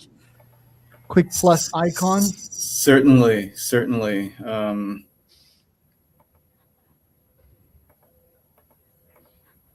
I'm gonna give Brandy a quick shout out here while you're sharing your screen. Shout out to Sacral Capital. Yes, we can see it now. The stage is yours. We can hear you loud and clear. All right. So I was the CFO, and I was so frustrated by the process of an interior remodel that I decided to change the industry. So what we've done is we've created an operating system that connects design with localized manufacturing, and that completely changes the industry. So what we've done is we've improved on the existing design build process, which is invariably broken. There are multiple manual iterations. There's weeks of wasted coordination time that causes cost overruns, and then it causes immense amounts of idle capacity at local cabinet makers throughout the country, throughout the world. So why now? There are three forces converging to make this inevitable today. There's a post-pandemic renovation boom. It was $670 billion in 2025 spent on home renovations. The fastest growing group is custom interiors because they increase the value of the home. Average home age is also 44 years, and it's not getting younger. And then there's productivity needed for labor scarcity. And then we've got AI native design tools. We can go directly from a generative design to manufacturing and delivery, made locally at a local cabinet maker, tapping into their CNC machines which are on average only used 2 hours a day. And that localized manufacturing eliminates the entire distribution cost structure, which is 60% of cost of sales. So what we've created is a one-step system: design and have it manufactured based on the design for fast installation. That completely reconfigures the cost structure of the industry. So some real projects. There was a hidden 4-inch drain pipe behind the bookcase. The contractor made that bookcase shallow. Same with the cabinet on the base. And so ultimately, what we've given everyone is a free factory, and it's online. So the way it works is we've got one platform with 4 intelligent layers: the parametric design and engineering, dynamic real-time pricing that also produces the machine instructions simultaneously, and the localized network of producers that we've already pre-qualified and synchronized our software with. It's an immense market. There are 10 million kitchen renovations every year in the US. That completely ignores commercial spaces. I figure we can be in the top 100 metro areas where there are 7.5 of those kitchens, and if we're capturing 1% of them, selling at $10,000 of cabinetry per kitchen, our numbers are immense. 750 million, and a third of it goes to us. During our technical proof of concept and beta, we delivered over 100 separate projects, and totaling about 400,000, and we have about 800,000 in the pending sales pipeline. Everything from a $4,000 banquette to a $500,000 apartment renovation. We've got over 50 manufacturers. When I tell them they're going to be earning over 70% pre-tax, they clamor on board. So the business model is we sell the product, we take about a third of it, and our target margin, once we're fully automated like DoorDash, then we're going to clear software-like margins on our take. And that will grow as we capture economies of manufacturing and procurement scale. What we've done is we've integrated the software with a supply network, and that data flywheel that we generate with every transaction will spin and create a moat that will be really hard to overcome. So I built the team that is needed to reinvent this industry. Principally David, he's had over 40 years in the cabinetry industry. He exited his company and joined Baru. Donna's a Stanford-trained marketer, B2B and direct to consumer. She's got deep experience over the past 30 years. Dave Spell is one of our angel investors, and he performs as fractional CTO. So what we brought to the table is this full stack understanding of industry, cost structures, manufacturing, economics, and operations. So we're raising $500,000 for our go-to-market. and on an $8 million cap, and we'll be cash flow sustainable and be ready to raise a very large seed round. That's pretty much it. We're starting with cabinetry, but ultimately it'll be anything that we can draw in a picture will be priced and ready for purchase. Thank you for that, Tino. Yeah, bullish on what you're building. Your GTM plan, once you get funded, I'm saying once, right? Because I'm bullish on you. Like what playbook will you use precisely for go-to-market? Yeah, so we'll be sponsoring a lot of the contractors are our target ICP. And so the contractors, they congregate around their trade organizations. So we can be the prominent logo on every slide deck that they show in that organization for a year for very low cost. And that creates that opportunity. And the first point of contact, would it be cold email? Would it be calls? Like, what's your playbook? No, it's sponsoring the local organizations in San Francisco. Okay. Because they're super conservative. They require a physical presence. Got it. Jordan, any questions for Tino? Yeah, I think it's a really interesting proposition. You didn't cover two key parts, and you may have just alluded to it. You've got design, and the way you were talking, I imagine it's the actual householder who's going to be using your design tool, but maybe you meant it's going to be the contractor using the design tool. Because the two parts that were missing were delivery and installation. So if the contractor is your path to market and the contractor is going to use the design tool, I guess that covers the installation piece, and that just leaves the delivery piece. So what's the answer to that? Sorry. Yeah, so it's a website. Anyone can use the design tool. Anyone can order. But when a homeowner comes to us, we refer a professional to them, either a designer or a contractor, an installer or an architect. Those professionals, we essentially give them revenue and we forge a relationship of trust with them, and they become our repeat buyers. If it's a contractor that comes to us directly, they get their trade discount and they can also resell our product under their own brand. So because we've given them a virtual factory. There you go. Stefan, any questions for Tino? Tino, that was the best start to a pitch today. I really liked how you very simply answered why now. The fact that you kept things simple. Love the fact that you highlighted ROI in terms of cost benefits, speed benefits. Like the fact that your distributed nature of your production is extremely smart, I think. Instead of trying to bulk it up and buy it and own it all, you're leveraging distributed assets. I think the fact that you have 100 completed projects was very compelling. So definitely reach out to me. Great job. And, just really. Hats off. Brandy, any questions, comment? I am involved in remodeling. My man and I have like 10 homes, so we understand this, right away. And then also, I already had a feeling that before you said at the end that you were going to be able to be scaling to larger projects. So my investments under the infrastructure, even though this is quote unquote a small company, I see it being a growth play to other plays within my fund going forward. And then lastly, I am not bullish on San Francisco, and not a lot of other people are. Everyone's moving out. So I have no idea how and I tried to be positive on thinking that. And I said to myself, okay, well, a lot of people are going to be moving out. And then once they figure out their shit in California, then people are going to be moving in. So then I can see where people are going to want to remodel or grab your service.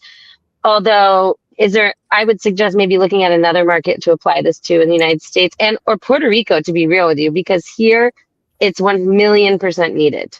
But you would crush it here. Yeah. So we've produced already in 15 metro areas during our beta. So that was the technical concept. I came back to San Francisco last summer because no one's afraid of innovation here. Every time I meet anyone, it creates a conversation. And so the conversations lead to, how is that going to help my business? How does that help my customers? And then pilot sales and etc. Whereas in Yeah. Atlanta, it's like, oh, we don't do that. We don't do it like that here. Or- Yeah. Oh yeah. I'm in the Check SF camp, check Puerto but Rico because they will jump on it because they need costs to be lower, but they need implementation to be faster. right, yeah, right. so yeah, we'll be everywhere. All we're doing is sending code and issuing purchase orders after we've Exactly. been paid. Yeah, Yep. it's funny that you also spoke about taxes, right? Like me and Steph often speak about the California taxes. It seems it's always part of the conversation. Louis, any questions or feedback for Tino? Yeah, I'd say a couple green lights right off the bat. I love the meta trends. I love when someone like exposes something I never thought of that like immediately clicks is like, that's very interesting and like very niche and clever. Then I also love that you said we have this general purpose design tool. However, kitchens. And I'm like, okay, great. Like now I'm on board with this. My biggest unanswered questions are why you need money. I'm kind of unclear like and or what you would do with it versus like I'm not really clear what you need the money for yet, unless it's like things are going really fast and money makes us go really faster. Cause it's like, seems like it's working, seems like it's viable, or that's just kind of an unanswered question. There's no skepticism. It's just an unanswered question. And then I thought I had one other, just the 100 projects, I think like some visual to make a dramatic display of that, where it's like, I don't know, that's just a huge proof point. Yeah, in 2020, we were making, as a solo founder, I was making custom desks using the same distributed manufacturing, and Google picked us up during COVID.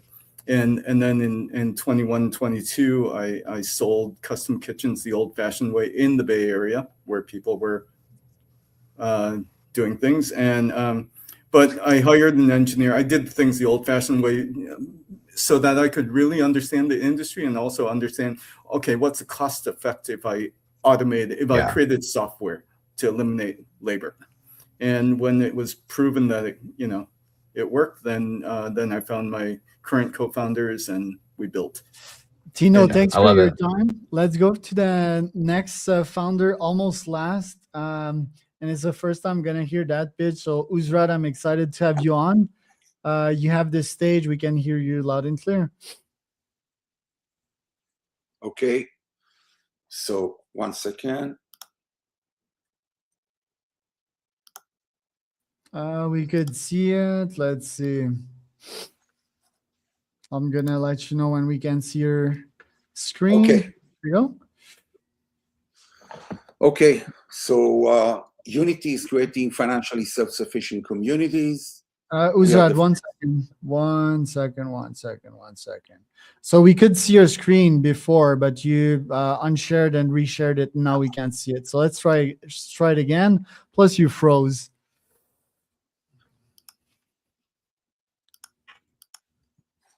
Okay. Yeah, now we can see it. And now we can't. Can you share the screen and stop unsharing? That'd be great. Can you see it now? No, yes. Okay. There you go. Yeah. You can put your video off as well. I think that's making the whole thing lag. So Yeah, my video is off. okay. Well, go ahead. Go ahead with the presentation. So Unity creates financial self-sufficient communities. We are the first ever financial architecture engineered for the middle class. Middle class is financially disintegrating. It's a huge and ambitious challenge that we have chosen. The numbers are mind-boggling. I personally think that way over 50% of the American middle class is living paycheck to paycheck with terrible consequences, and less than 1% of the American population holds more assets than all these 240 million members of the middle class. On the other hand, the middle class is facing an inherent conflict of interest with anyone who's trying to sell him financial products or financial services. On the other side, corporate America, the financial services companies are incentivized to sell, not to serve. They don't really care about who they are selling to. At the same time, the middle class is, as a result of that, is becoming more and more financially illiterate. So he is facing an explosion of information, and he lacks the tools and knowledge to bridge over and basically face day-to-day financial challenges, big or small. At the backdrop of this, we are facing a huge opportunity for the middle class mainly, $124 trillion that will pass between generations and actually crash the traditional idea or thought that the middle class doesn't have money. We are doing all of that by creating Rivo. Rivo is an AI master, or a platform actually. It's not the alpha beta market gizmo. It's a pretty big cluster of APIs that at the end will enable us to put on it endless number of services. We begin by taking our members into a room in one of our locations and going through something that is called MRY, Meet the Remarkable You, where they are basically in a conversation with Rivo. At the end of it, Rivo maps their financial being. It's not only their revenues and commitments, it's also their anxieties, their family structure, their demographics, their long and short-term goals. Rivo is a unique AI master. He has emotional intelligence. That doesn't mean that he feels, obviously, but he knows how to react by using advanced technologies that we're lucky that are being actually further developed as we speak, like psychometrics, like all kinds of body language sensors, and some more technologies that I'll be happy to talk, and we are already signed on joint ventures with some of these companies. The financial fingerprint is staying with him forever, and he's basically becoming the buffer between any financial services company, any financial product offered, to make sure that it fits and that the client is able to sustain the product or the service. Hey, 1 minute left, Uzran. Yeah.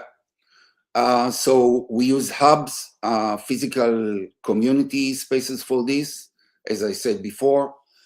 We have a balanced revenue model that is built on memberships, on rent, on revenue sharing, on direct services that we sell, only based on, of course, Rivo's recommendation and the clients agreeing to that.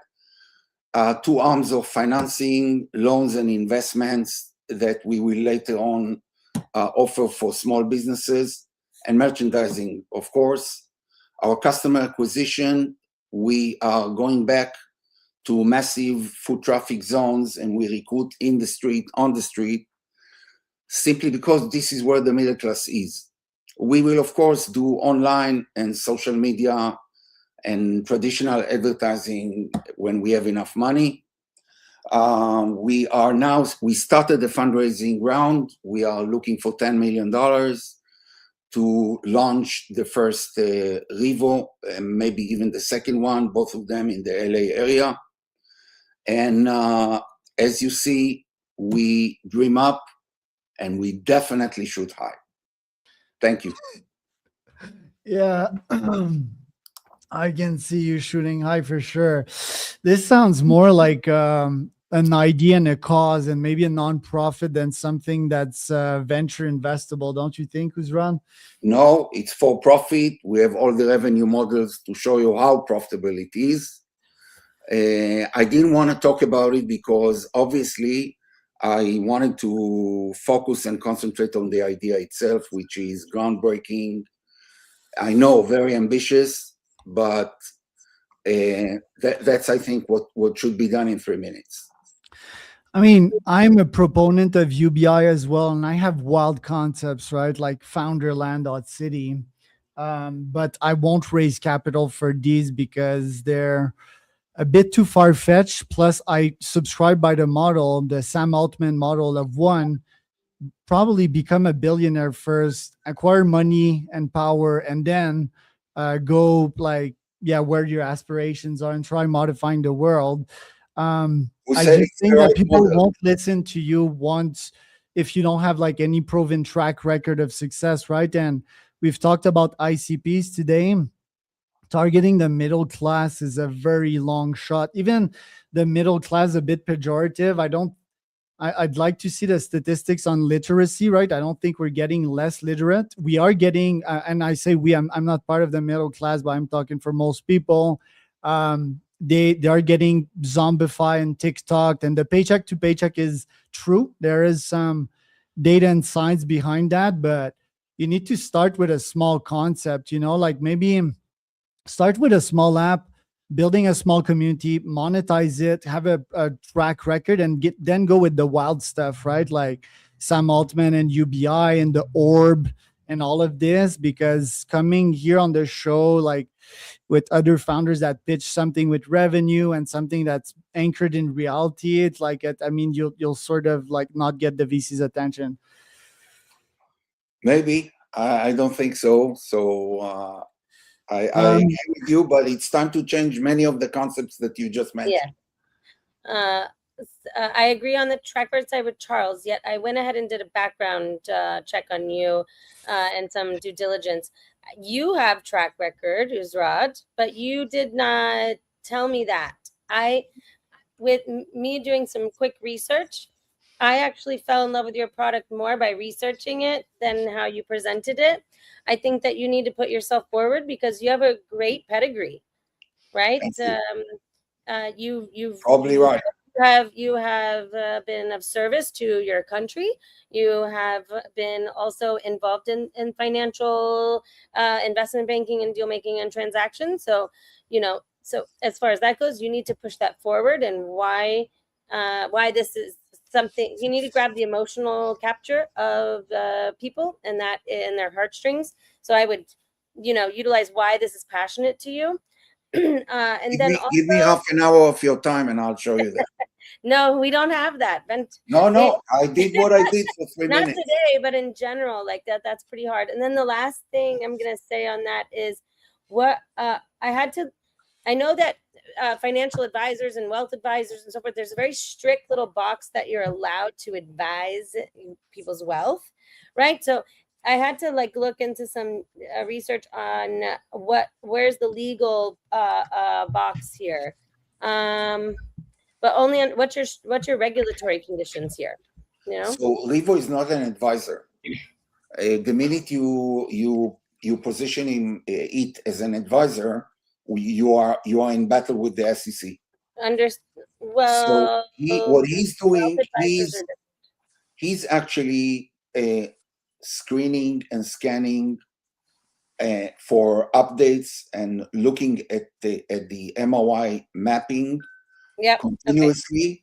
Then he's pushing red flags, green flags, whatever is necessary. And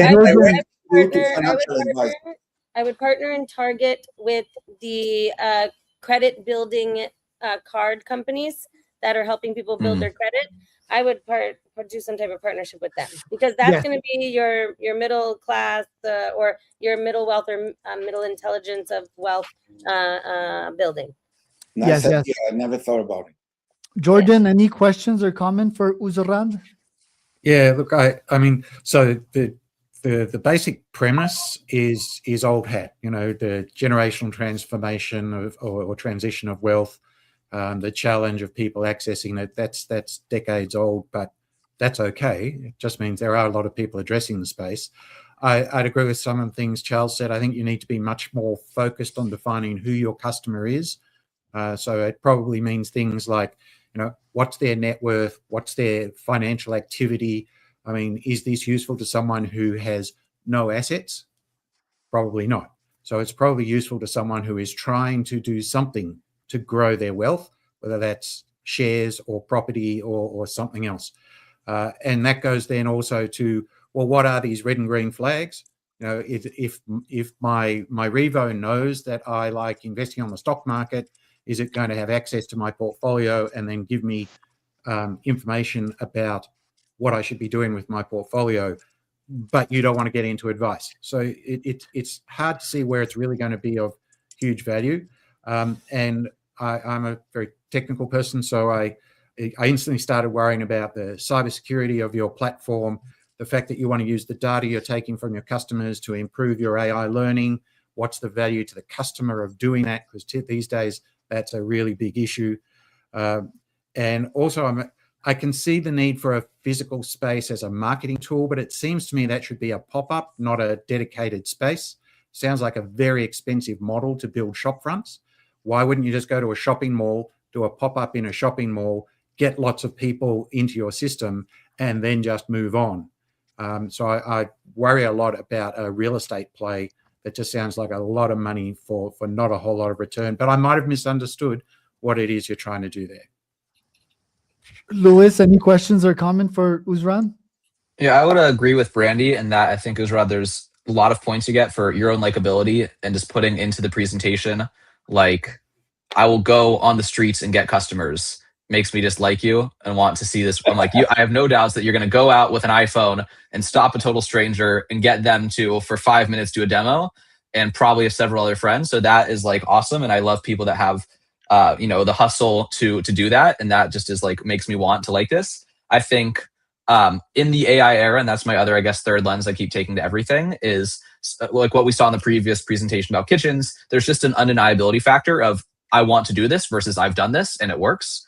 And so it's like the path to prototypes, the path to MVPs, in my opinion, is sub 72 hours for many core app-based hypotheses. And so there's very few, I'm going to use the word, I guess it's a harsh word, of excuses now to like not have a software-based proof of concept that you said, like, I went in the streets. Like, you could come back in a week, in my opinion, with an app on a phone and 100 videos of you doing street interviews, of you showing the premises to customers, of like, people want this and it'll help them. There's a lot here. Again, like Jordan said, the problem is real.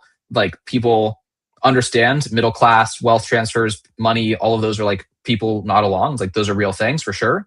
But it's the how you're attacking the problem and whether it's going to create something people want or will use is what I think needs a bit more clarity for me to grasp. Or why not launch a podcast, Uzrad? It could be online. You could outreach to people on LinkedIn in the middle class and or in the street. You just walk with a microphone, film, ask questions, make sure that your problem is real, and try to solve it as quick as possible. Grant, you're doing a moonshot, right? But I feel there's like real numbers and all that. I wanted your feedback. You've listened to Uzrad's presentation. Any thoughts or questions? Yeah, I mean, one point is just, the physical infrastructure cost. I think that's one. Like, I'm also a shareholder and founded a pretty large music company here in Central Europe, and like, we did a test like that last year around what we call the Big Hub, downtown Warsaw, big space.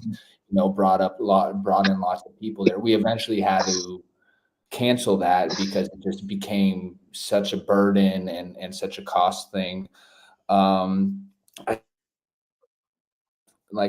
very much like a communication-led sort of person. I think that if you figure out how to communicate this and create, I don't know if virality is the word, but I think the idea of even going on the streets and saying, hey, is this a problem for you? Would you like to see? Because like, people, there's something happening culturally right now on the street that I think you can really grab. So I would focus on doing it lean, mean, and spreadability versus kind of like the major real estate sort of focus. I think that comes with the growth, and I think, like Brandy said, you have good experience in everything, and that needs to show more and be more excited. I want to hear your excitement about what you're doing, man. Yeah. So. Yeah. There you go. Uzrad, thanks. we're gonna go to our last founder. I'm gonna bring everyone back on stage after this one, but I'm really excited to have Ruqayyat Bello with us today. Ruqayyat, you can unmute yourself and we can see your screen. And yeah, your presentation last time I watched it really won my heart, right? So the stage is yours, and go ahead, you can present. Hello, everyone. I welcome you to Register, an inclusive digital platform focusing on the 600 million underserved markets in Africa. Once upon a time, my mom was an unbanked micro business owner who lived in Orile Gomu, a rural community in Lagos, Nigeria. On a fateful day, my mom lost all her stocks, including her life savings, to an inferno. She could not make any insurance claim because her business was not covered. Therefore, she kept visiting one bank to the other to get a loan of $100 to meet the demands of her customers. Guess what? Her loan is always rejected because she had no credit history, no bank account, and no valid ID card. Because of this, her business failed.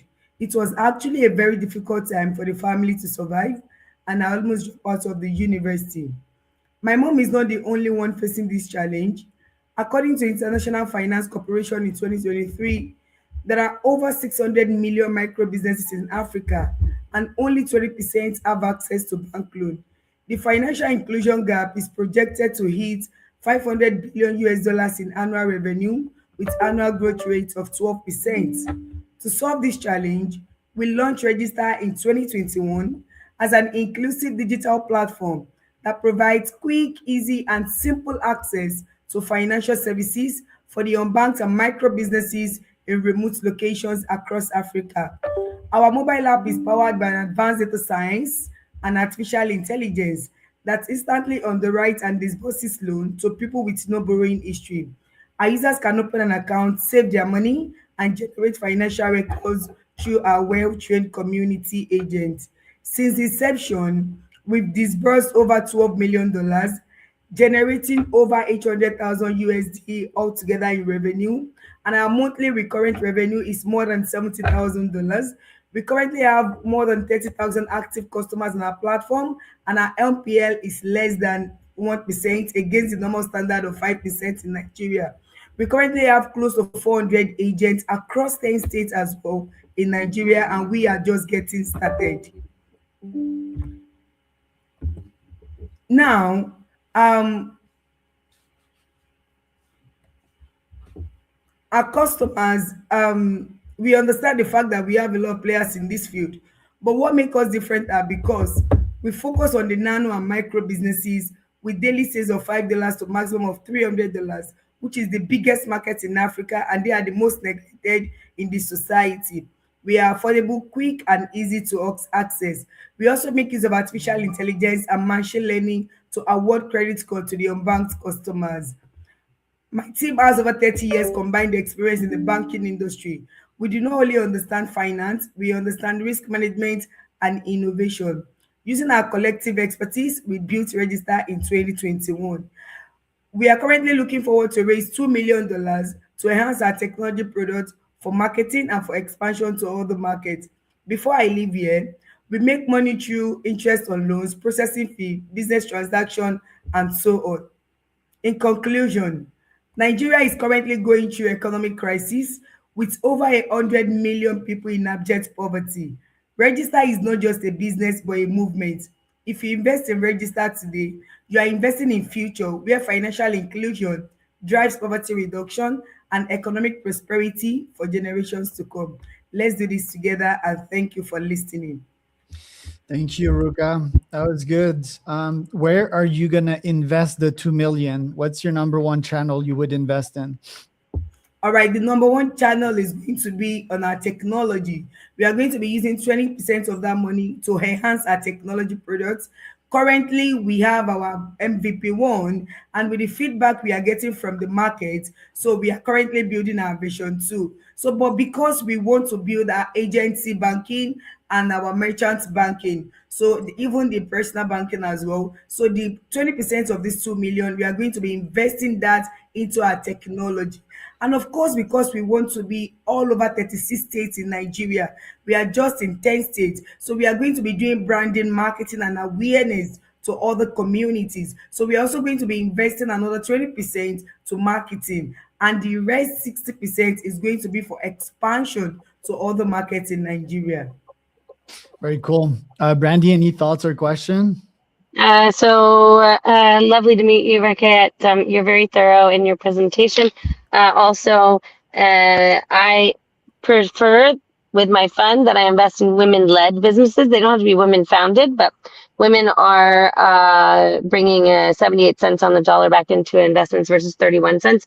So I know that you will get to where you need to get definitely. How is the I want to invest in Africa because I know that it's showing a lot of bright people that are creating amazing things coming out of there, and also that it's one of the number one economic hubs that we all work with in the world. So, but I want to know what the KYC-AML requirements are for microloans there, because when I'm doing my research here on your product, it's saying that you don't need any traditional credit history required. Okay. All right. Thank you so much for the question. And before I answer you, I want to appreciate you. I love the fact that you believe in, women. I love the fact that you would like to invest in women. And I can tell you, Register is a good, a good company to go to. Now, talking about our KYC and our requirement for loan, because we deal with the people at the grassroots, people that the government and ordinary people will definitely neglect, so we don't really take so much requirement from them. What we require them for them to be part of the community is for them to have a valid ID card by the government, and they must have a business they are doing, because we don't give loans to individuals who are not into business. So we give loans to people who are doing business. They must have ID card, they must also have a picture of themselves, and they must also have utility bill. So that is what we do to get the requirements before giving them loans. Yes. Okay, but then how are you connecting your platform for them to pay back the loans? Because I know that microloans are like shark lending. They just do an automatic pull from your bank. So is that what you're doing? Yeah, so that is why we are making use of agency banking. So we understand that a lot of our customers, 80% of our customers are illiterate or semi-illiterate. So there is no how they can interact with the mobile app. And that's why we've talked about agency banking. So every agent in their community is somebody who is like a secretary who can actually operate mobile app, who can actually make use of a smartphone. So this is somebody they already believe in, and that is our agent. So with the help of the community agents, we disburse to the customers, and the community agents can help them take their money while they give us our money back using the wallets that we've created for them. All this has been done in less than 2 minutes, both onboarding and both disbursement of loans. Okay, can I ask another question, Charles? Yeah. Or is there any other judges, or we're the last two? There's Grant after, because he built a blockchain lab in Nigeria. Yeah. So we'd love to get a stake. Okay, great. Yeah. And then I also was chief growth officer of a points-based lending system, tokenizing auto loans. So we created, instead of using a traditional credit scoring system, we created our own AI points-based lending system, so that you could upload your university degree in there. You could upload all types of other documents that could take our AI to create our own system of seeing if you are lendable to, right? So I'm very privy to this also. I think that's it for right now. And that's it for right now. Grant, any questions on your side? You've built a blockchain lab there, so interesting experience.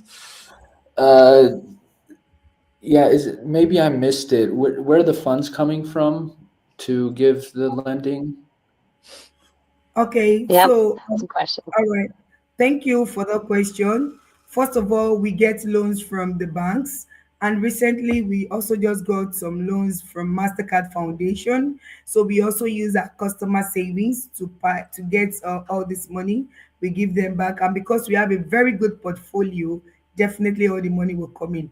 And before I leave also, let me just say this, we've never made any loss since inception. We have been making profits from day one.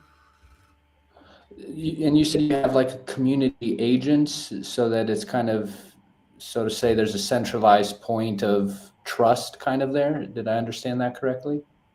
Yeah, so our business is B2B2C. Yeah, so we run on community banking. Yeah, so what's up, buddy? That's her husband.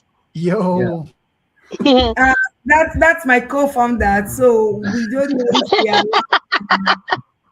co-founder. I did research on you guys already. Thank you so much. Thank you. So I was going to say that we run on community banking. So in every community, we have agents across the board. So we help to onboard customers and also follow up with collections. So we run on community banking. Collections, that's that number one word. Grant, any other questions? Yeah, well, the reason I asked that question is because, you know, like it would be cool if you could add a community kind of peer-to-peer thing and create kind of an escrow fund for that. Because who knows how Nigerian banks act, especially moving up and down and all that sort of stuff. Trust is going to be your biggest factor in all of this. You know, like I know well enough that even like, you know, Brandy's point around university degrees, I know that's fake university degrees all around Nigeria, you know, taking up spots in Nigeria. So either trust is the big thing. That's always going to be the big thing there. So I think you're doing something great, and it's just a matter of kind of tying those loose ends or figuring out like where to find new sources of capital or collections again, right? The collections thing is going to be big. So either way, I think it's really cool. I've always believed in the potential, especially of Nigeria. It's just, you know, there's the trust factor that's always there. Yeah. Thank you. Do you have a entity set up to where U.S. investors are able to invest? Do you have a Delaware set up? Yeah, we are incorporated in USA, Delaware. Okay, great. Good. Hey guys, let's bring this to an end. I'm just gonna bring all the founders on stage and VCs because already, we've been like doing this for 2 hours. Just gonna, tell each other who was their favorite founder, right? Like every founders, I want to get your feedback as well. So I can start. I think from a financial perspective, I'd go with Tino. From a financial and hard perspective, I'd go with Grant. And from a pure hard perspective, I'd go with Ruka. Brandy, any favorites for today? Those were, you hit nail on the head. That would be, okay. and I would use the financial and the hard thing too. Oh, there we go. Jordan, any favorite for today? Any winners? I'm not usually big on favorites. Look, I think what you need to pick a winner. I think what Rukaya is doing is a really good opportunity. I've had quite a bit of experience with this in Africa over the years, and as you said, the microloan business in Africa, if you run it properly, is actually very, very successful. Very few failures, if any, and it's a huge social impact, but it's a huge economic impact. So. In terms of something different to everything else on the page, I like that. Otherwise, I have a lot of sympathy for doing stuff in space. So I like Copernic as a really interesting proposition.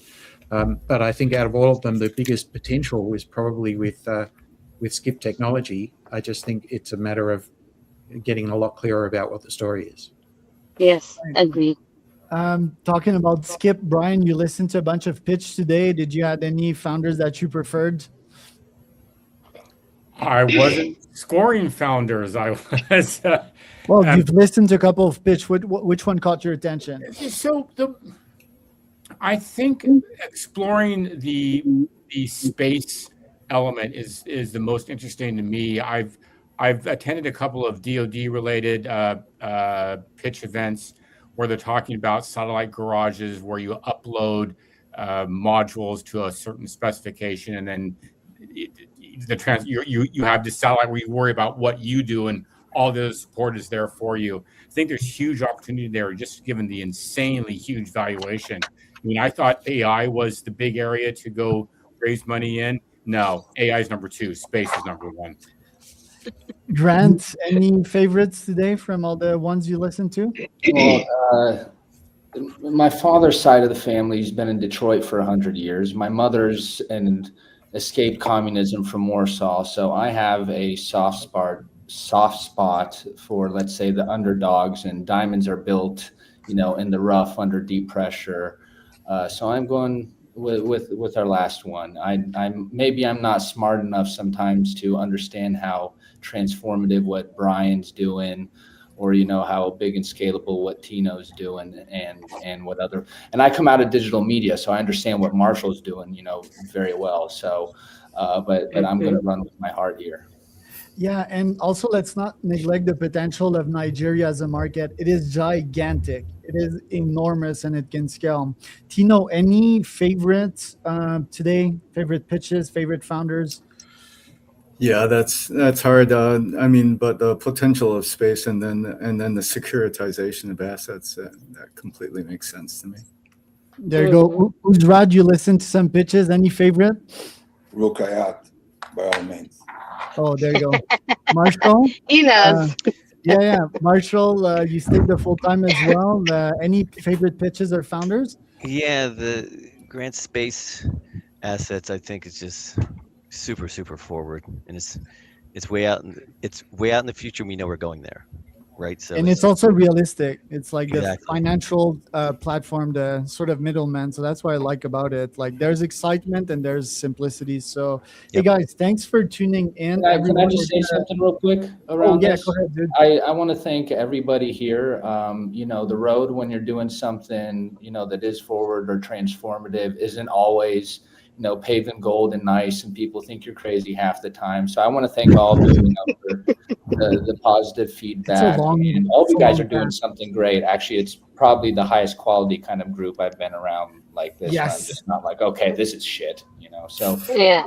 congrats to you. I gave guys. a great. That's Yeah, if awesome. you're a Great. founder, like Thank you hats for that. off, like Back at founders you. are changing the world. So thanks to everyone. Let's bring this down to a close. That was the 7th edition to Spark Tank. Thanks for everyone for tuning in. They can find us at Spark Tank